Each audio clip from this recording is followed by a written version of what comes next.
A brief introduction about myself. Where do I come from? Why do I think I can talk about what you see up there? I passed the last, or most of my professional life, I was in industry, partly in automotive, where I worked for Volkswagen as a consultant for a while. And then I joined Deutsche Telekom Innovation Labs in Berlin.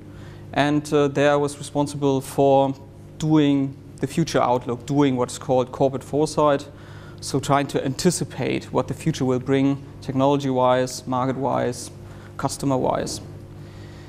I'm now fully academic, so to speak. I moved to Denmark to assume a professorship there. I'm at the same time still doing a lot of consultancy work where I primarily help a large company to set up corporate foresight activities. But you will see that today we build around a rather practical trend analysis, which I want you also to go through. So you're going to see that we're going to work with trend databases and try to figure out how can we use these insights into future trends to anticipate what our product might look like in the future, what is possible, and what is maybe not possible also on the short term. When we discuss about the future, one thing which we should always keep in mind that we as humans, we have the ability to anticipate what might happen, but we have also a kind of strange vision about it, because what happens is when we discuss about what can happen in the future, we tend to underestimate what is possible in the long term, but we over expect changes in the near future. So we're also going to talk about what is called predetermination. So what force is also ensuring that things in the very near future are not changing as fast. Anyway, what does our day look like today? Well, what you see straight away is that I also made a wrong prediction over lunch. I thought we'll do that in 30 minutes, but I was informed that you want to have a bit more peace. So we're going to have an hour lunch, so we start a little bit earlier there.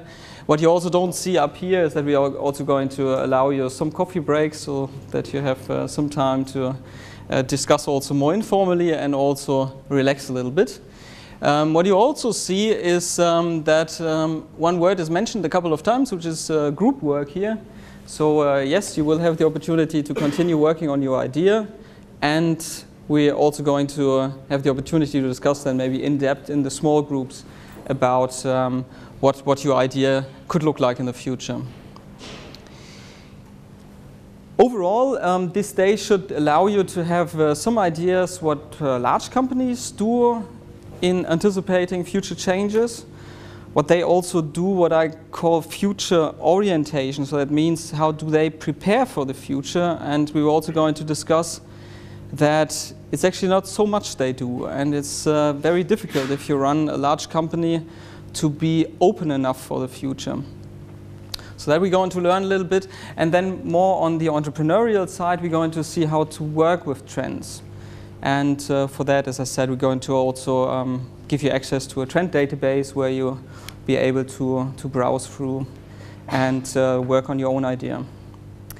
Now, just for practical reasons, is there a group who doesn't have a computer with internet access? Good. So you're all very well prepared for the future and for future work today. That's very good. So let us directly dive into the first part of today. Why is corporate foresight needed? Well, I brought a little logo up here. And who still knows the company which is behind that logo? Okay, let's have it the inverse. Who doesn't know who Kodak is? Okay, still people know it. I'm relieved. I grew up with Kodak. I grew up in a time where Kodak had still 80 to 90% market share for everything which is imaging. So buying the little film boxes. Who still knows these film boxes you actually originally put into your photo camera and had it developed at the drugstore? Yeah, okay, still some. It's very good. What happened to Kodak? Is Kodak still around? No? In a way, no. What happened to Kodak in January of this year? They filed for bankruptcy. They still have some operations. They still, I think, selling film for movie making and things like that.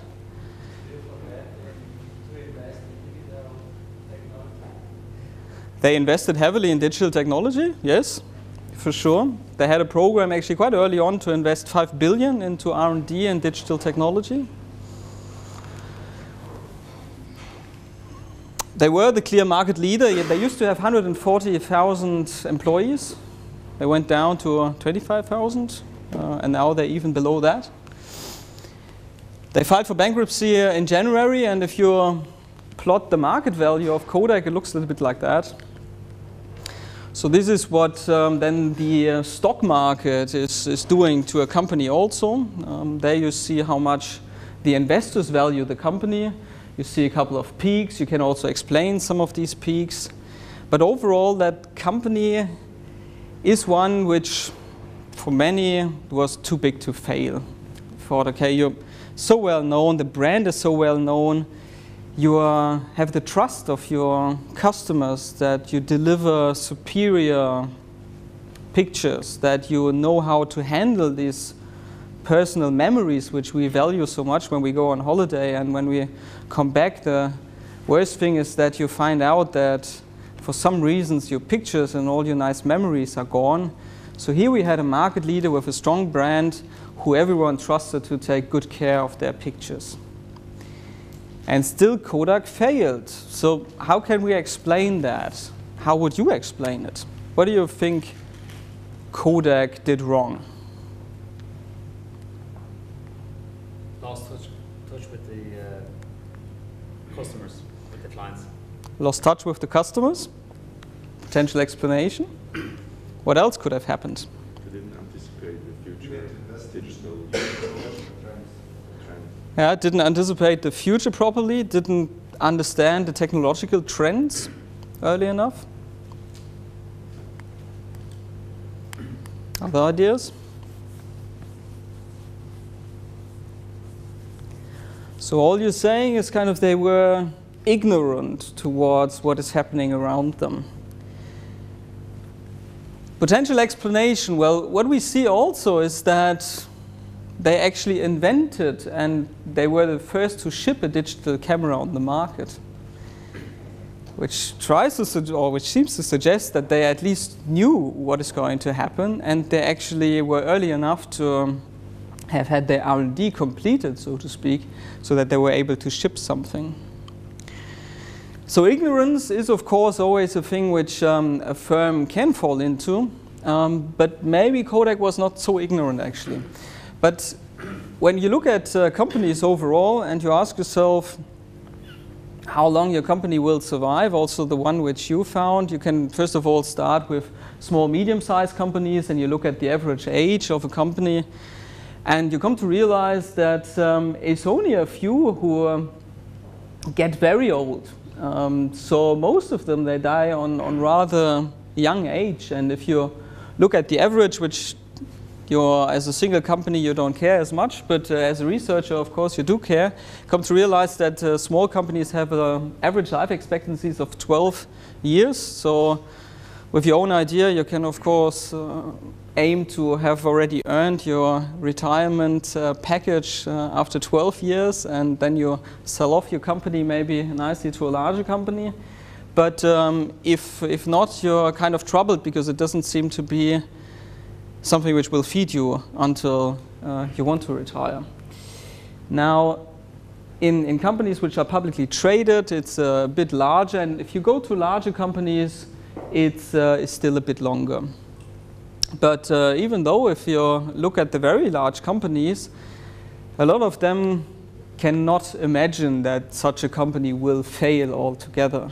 I mean, you're sitting just across a little bit of water towards Finland right now, and the Finnish people are still in a kind of state of shock because of a large company which is doing not so well.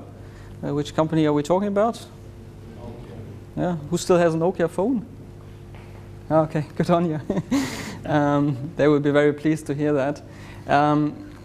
we in Germany, we had, of course, also the failed mobile phone experience of Siemens.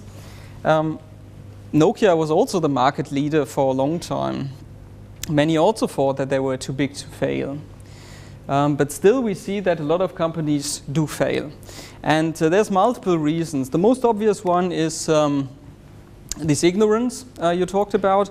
There's also this increasing velocity. I mean, in this video we just saw everything seemed to go faster and faster and faster. Empirically, it's not so easy to point at increasing technological progress, for instance.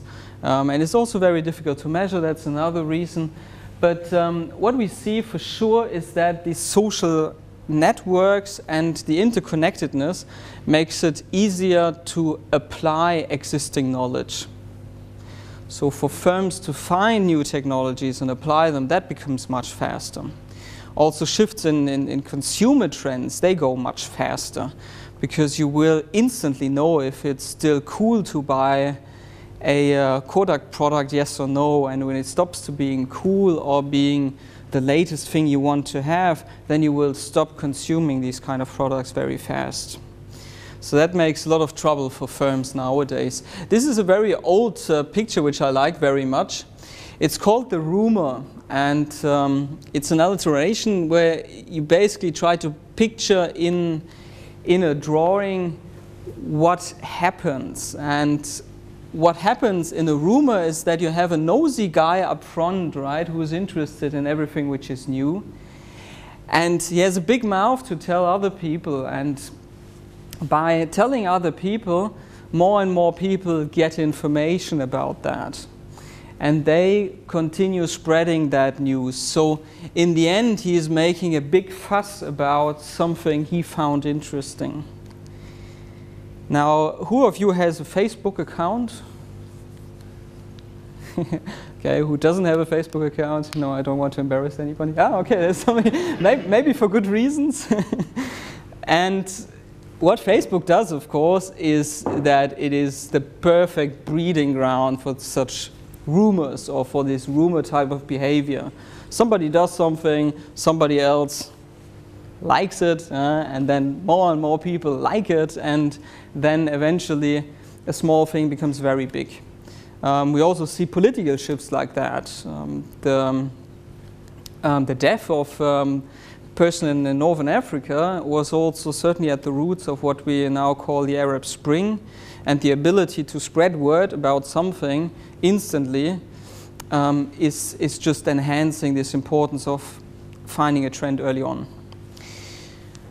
There's actually a large German weekly newspaper who took sort of the same picture as we just saw into a new version, and to basically point at what social networks are doing, how they are gathering data and using that data to create trends. Now, when we talked about Kodak, we said ignorance is a big thing for firms and a big problem of not being prepared for the future. And it's true. And it's also by default like that. Firms are organized in a way to ensure a certain ignorance. And it has also a value for a firm to be ignorant. What could be a value of being ignorant? It's a bit of a tough question if you're an individual, because certainly you don't want to be called ignorant. But why do you think large firms might need to be ignorant?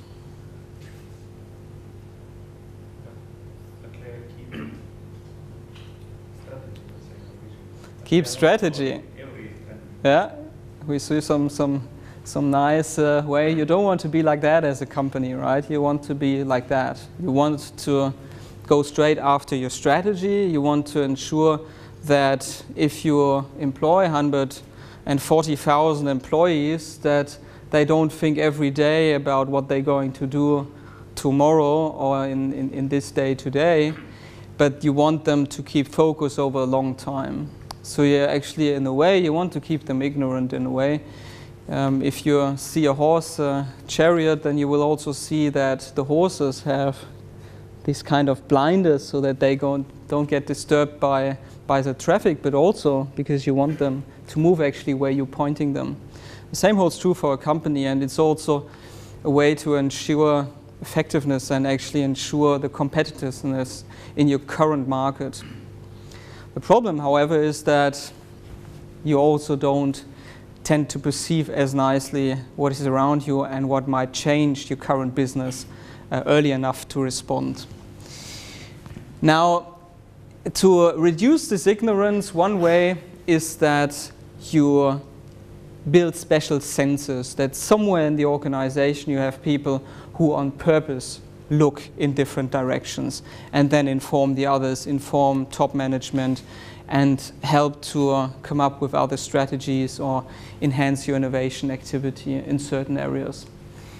Another thing is inertia. Now, we saw at Kodak that they were early on in developing digital sensors to capture images digitally. They were also quite leading in the usage of then this digital information and processing it, uploading it, and so on. However, they kind of lost still touch with the customers, and not with their customers of the past, but rather with the one of the future.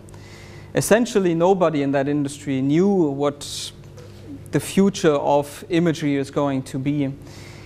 For instance, Kodak, for a very long time, they were still thinking how to save their printing business, because they were not only in the business of capturing the images on these small films, but they were also very heavily in the business and actually making more profit with printing the pictures than later on for you.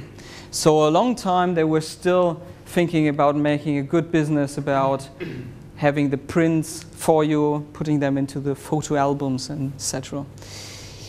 But when you're a large company, and this may be a thing which is not so obvious for you if you haven't worked in a large company, but the whole organization is set up to function in your current business. And it's very difficult to keep everyone in line. So what you have is you have bonus systems, you have management matrices, that you have indicators that you know if people are doing the right thing, which means follow your strategy, for instance. Now, if you need to move your strategy, all of that system which is behind running after your old goals is going to hinder you. And there's some nice case studies out there on Kodak that particularly middle management was a big source of inertia, because they're of course still in the bonus system where they're betting their ability to pay the loans for their house on the amount of films they're going to sell and the amount of prints they're going to sell. Now, if somebody else in the same company is saying we're betting our future on digital photography, it's all nice to know, but that means for them, how am I going to keep paying the loans of my house? So for large companies, it's also very difficult to move their organization to a new track. And this is also something which is enhanced further by what is around a company, for instance, their supplier network, and all of that is building on what we also call the predetermination. Now, I've seen these so-called futurists in Volkswagen who told, well, in 5 years we're going to have electric cars everywhere. But as an informed person, why would you argue that this cannot be true? Why are we not going to see in 5 years electric cars everywhere? They want to exploit their current situation and take as much money as they can with their existing technology. So of course, a lot of money. For R&D and get up with a really nice solution. I think they have one already, maybe, but they want to exploit it. It's like all a company and all the people, like they want to keep the existing technology working so they can exploit margins and everything. Yeah. So of course the companies which are now in the market, they want to exploit their R&D costs which have already been sunk. They want to continue selling the cars where they have built the factories for. That is one reason. Other reasons? There is an infrastructure for this too. This takes some time to build. Yeah. Time to accept. Where's the infrastructure? Is one thing, so where the loading stations or other people have the vision to exchange the batteries and things like that. Who's going to build that? And that will take some time. The acceptance is also a big thing. It is the acceptance of the consumers as well. They need to change their consumption pattern. If you're an electric car and you want to jump in your normal car, you just look at the gasoline level, and normally you know that you fuel it up in time, and you can always jump in and drive off. And it's something which has a big appeal for a car because you know it's always there. Electric car might not be there, might not be charged, etc. Technology is actually not so effective as they all reason. Yeah, the effectiveness of the technology is maybe not proven, so you have also doubts that it will be functioning for you. There's also things, of course, which R&D-wise are difficult to anticipate. For instance, low temperatures, that you think, well, normally that car runs 300 kilometers wide until the battery is flat. But what about heating the car? Suddenly the car is only running 50 kilometers because all the energy is spent on heating. A lot of things which need to be first tested out. Anything else? It's maybe also a thing which is not so clear, but the whole supply chain of a car is also fixed for quite a long time. When you want to build a car in 5 years, actually the design for that car is more or less freeze today. And that means that within the next 2 years you will make all the contracts with your suppliers, who is going to supply you with the moving parts, except the engines. The engines are normally still manufactured by the car company itself, but all the moving parts of the drivetrain will be manufactured by somebody else. The car body and all the electronics in there is probably something which you get from your suppliers. And even beyond the next generation, you might even have contracts which are 20, 30 years long to ensure that your suppliers have also a planning horizon which allows them to invest into large plants, which reduces the cost per unit, which make you competitive on the world market. So these long-term contracts of a supply chain are also part of this predetermination. And all of that will prevent you of actually responding fast and will build up these inertia. Now, if we summarize, the high rate of change means that as a company we need to build these reflexes. You need to build specific response units. And the ignorance means that you need to have specific sensors which are out there to help you see what is going on, to see the trends, and trend databases can help you with that. And the inertia means that you will need to have certain response systems. I don't know if you're aware of what large companies do to be more responsive, to go into new business fields. How do they do that? What are mechanisms of large firms to be more responsive? One of the ways to buy another company in this field. Absolutely. It's mergers and acquisitions. Might be acquisitions of small startup companies. Nokia was actually very good at that. They have been investing every year 3-digit million euros to acquire small startup companies, to insource innovation, primarily technology, not so much business model innovations, but technology. Other things companies can do. There's also some which run internal corporate venturing schemes, so they have young and small groups which go after new business fields and have then normally a time frame of 5 to 7 years to try to set up a new business within a corporate structure. So for instance, when we talked about the oil companies, a lot of oil companies are investing roughly 5 to 10% of their annual revenues on new business fields, going into solar, going into all kinds of biogas and so on things, or even into something which is along the value chain. So oil companies have also heavily invested into manufacturing of plastics and things like that, so to extend their value chain. So all of that is things which will help a company to be more responsive. Now, when we go back to Kodak, what we can say is that they have actually quite early on invested heavily in R&D. They were also very bold in how much they invested. They invested these $5 billion US dollars at that time in R&D, which is quite an extreme case of how bold you can be.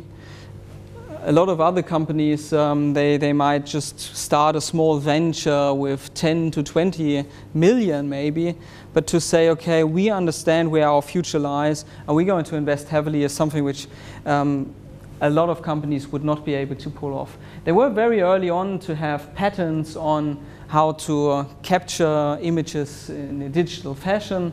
They also collaborated with others, so they understood that, for instance, it makes sense to collaborate with other consumer electronic companies. They understood that they need to work with somebody who knows about software, who knows about how to store and how to retrieve digital information. So they did a lot of very good things. The last picture here is not taking this year, it's taking 2008. What they did there is that they destroyed, as a public event for their company, their R&D facilities in Rochester, New York.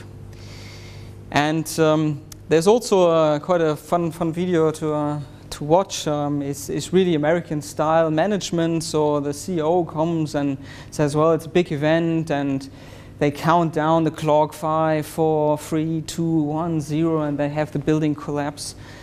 And a friend of mine did actually a research into the blog they set up for their employees to comment on this destruction of that building facilities, and a lot of negative things have been coming up from that. A lot of people said, well, that has been our heritage, this is where our company grew, this is where we, as the people who worked at that time in Kodak, where we have invested our life blood to basically build that company, and now all of that is kind of in a big event being blown apart. But why do you think a company is still doing that and is still sort of making this public event out of it? I mean, if you want just to use that building site, you could have done it in a different way, right? They did on purpose destruct all these buildings. But why do you think this is important?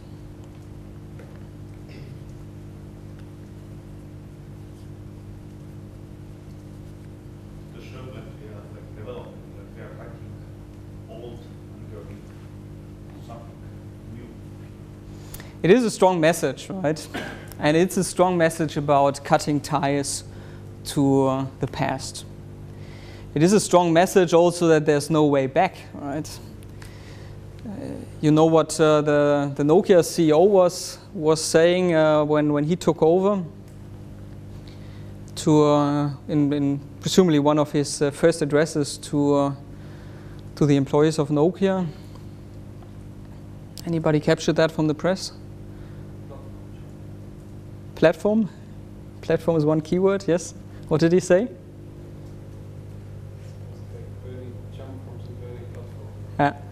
He said we're standing on a burning platform, and now we can decide, do we want to jump down there in the ice cold water, or do we want to stay here? It can't be much stronger than that.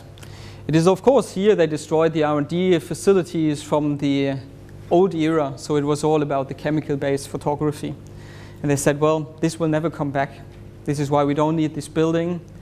And in fact, of course, the bad feelings from the employees was also because they said, well, and that also means you don't need us anymore, which unfortunately is also true for that company.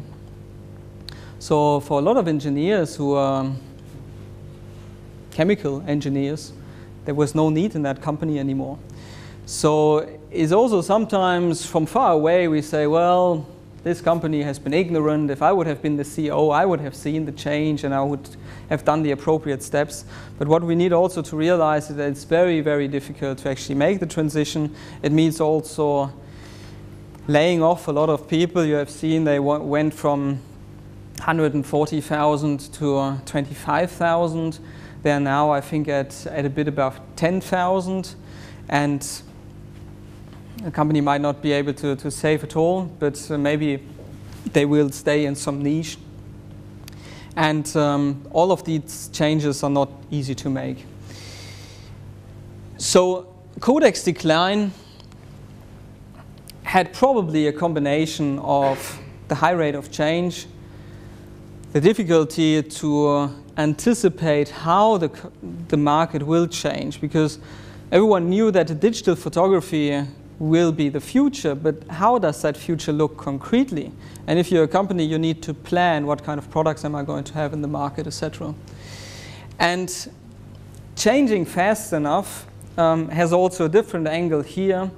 When you look at these nice TV screens up here, and if you look in general at consumer electronics, I have seen you guys also work this nice playing device down there. All of that in consumer electronics have a very short innovation cycle. If you buy that TV today, probably in a year's time, it's not even worth selling anymore. In fact, a lot of consumer electronics companies, they will help you to destroy that TV in order that they can sell the next generation. They don't want to have a market of used devices, but there's also hardly any market of used devices because the innovation cycles are so short that you always want to have the latest model. And that means that for a company like Kodak, which was used to these long-term innovations, they're printing devices for pictures. They probably had an innovation cycle of 5 years where they then had the new machine. And all of that is something you cannot learn overnight as a company. You either partner with a company which is already out there, or you acquire a company, but it's not something you can kind of learn as such. So what is now corporate foresight doing? Well, corporate foresight is a set of methods to start with. What you see is an overview of methods which can probably be extended, but this is the most important ones. You have some methods which are quantitative, which you can use databases, for instance, patent databases, where you look at what kind of technologies are coming up, where also as a method of competitive intelligence, you can use patents to see where do companies publish. And there was a time where you were quite surprised actually to see a lot of patent activity of IBM in the biotech area. Now we know that we also have a lot of innovations to expect in biochips and things like that. So this is something you can do by going into databases. This is why it's called quantitative. You can use software to analyze these databases, come up with hot topics within certain areas, etc. And then there's more qualitative stuff, which really starts with things like brainstorming. Is also a creativity technique which helps you to just discuss what might be around. You have also things like stakeholder analysis that you try to anticipate, for instance, in the electronic or in the electric car business, who is interested in an electric car environment. Well, you know that the old companies, as was pointed out, are maybe not so interested. They're actually quite reluctant to go into that.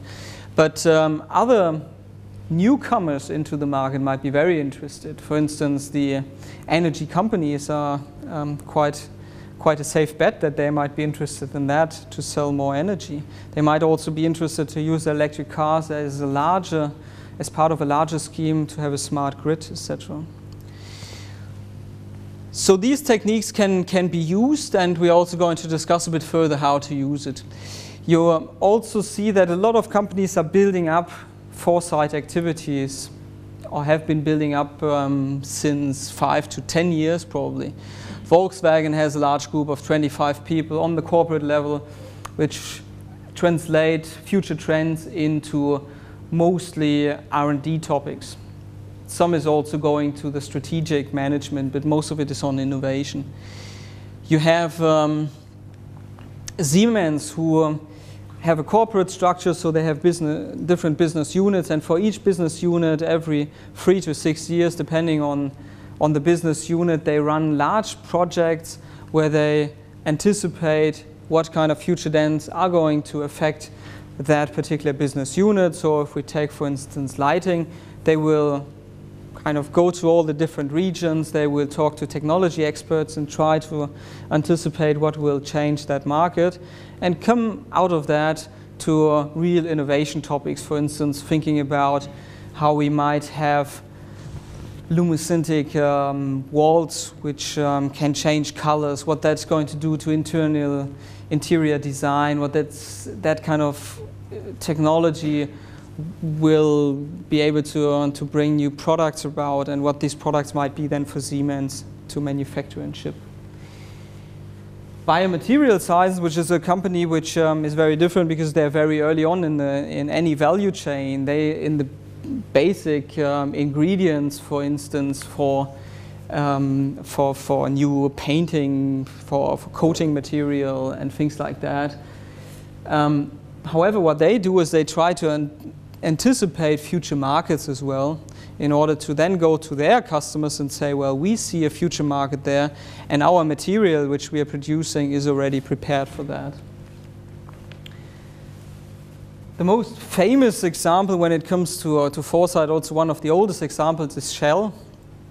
Shell is the one which pioneered the usage of scenarios for corporate planning. And it became so successful because they were able, and they were one of the few big oil companies which anticipated the oil crisis. The way they did it is basically that they also used trends, as we're going to use ourselves today, and they tried to figure out with the scenario techniques how these trends might interact. And one of the key things which they thought will certainly have an impact on the future of the oil business was the political situation. At that time, most of the oil, and as still today, is coming from the Middle East. At that time, there was a lot of political tension between the West and the Middle East. So all they figured, which is at hindsight, looking back, it doesn't seem very smart, but at that time they were the only one realizing that. They said, well, there's actually no reason that these regimes will continue to be nice to us. There's also no reason for them not to get together in a club, which they did in the OPEC in the end, and which also meant that then they founded the OPEC, and by that raised the prices and then made the oil crisis happen. And Shell was one of the companies which were actually quite well prepared for that. They extended in that time their value chain from digging up or pumping up the oil to also producing follow-up products like plastics and so on. So this shows you also a little bit how from the trends you come to then the strategic decisions. Some more examples can also be had from other research, including my own. Now, time-wise, I think I managed to be quite nicely ahead of my own planning to also make enough room for the lunch and for your group work. Now, what I want to do right now with you is to introduce you to our trend database, which we are going to use. So all of you will have hopefully at least one computer in your group. You can already start Googling now, or basically go into this address here. You have a password given, and then you will access a trend database where, among other things, you will find an overview of megatrends, but they have also what they call microtrends, which are already innovations which are either on a kind of lab status, where in some R&D facilities you will find some prototypes, and some are even in some niche markets already present. what I want you to do in this first group work is that you reflect with these 5 megatrends, and you will see that descriptions of these trends and also examples of what these megatrends mean can be found in this Trend Explorer website. I want you to use these and ask yourself, how would they impact our business? If your business is not impacting a lot about through these megatrends, there's also other megatrends which you might want to use. But I think these are broad enough that probably for most of your businesses I have been looking at, these will impact you in one way or another. And the way you would do it in sort of planning exercise, and what I suggest you do here as well, is that you would say, well, if I have these megatrends, will that support my innovation? Is that, for instance, if I saw this online shopping of food, for instance. Well, we have this trend of individualization. We are also within that trend of individualization know that we have more and more single households. We have more and more people who tend to work a lot. So that is certainly something which will be supportive for that business. And then you can make a small description of why it is supportive. Try to capture that also, because I will also want that we later on present a little bit about how trends will impact your business. It could also be neutral, just say it's neither supporting nor hindering, but try to also then describe why you think it is not supportive, why it's not hindering. Maybe it's totally unrelated, that could be. Sometimes it's that the trend might impact on half of your customers and the other half is impacted maybe in a negative way. So overall, it's kind of balancing each other. So that'd be interesting to know for you. Also because it might mean that you also want to go only to part of the market, for instance, where you have more support for your business. And then, of course, it could also be that it's hindering your business.